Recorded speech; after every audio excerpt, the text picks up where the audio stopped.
Nagbabalik ang Ulat Bayan Weekend, higit 200 mga kusinero ang nagtulong-tulong para makamit ng Sorsogon ang world's largest brittle nut title. Yan ang ulat ni Daryl Buena ng PTV Bicol.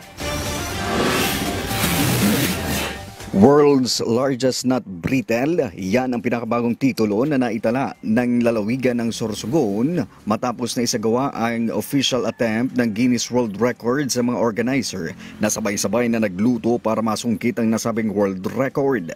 Tinatayang higit 200 na mga cook ang sabayan na nagluto para makabuo ng nasa 144.16 square meters na lapad ng nut brittle o pili konserba. Higit din sa 131 kawa ang pinagsama-sama para maluto ang lahat ng mga pili na ginamit. Sa ngayon, 2 Guinness World Records na ang hawak ng lalawigan ng Sorsogon matapos na maunang masungkit ang largest Filipino folk dance o ang pinakamaraming sabay-sabay na sumayaw ng Bicol folk dance na pantumina ng nakaraang 2019. A huge congratulations to the people of Sorsogon for achieving their second Guinness World Records title.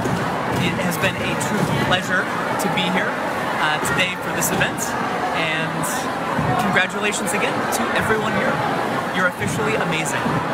Plano din ng provincial government ng Sorsogon na maitala sa susunod na taon ang pinakamahabang sabayang ihawan ng isdang tamban o lawlaw na marami din sa probinsya. Daryl Buena para sa Pambansang TV sa Bagong Pilipinas.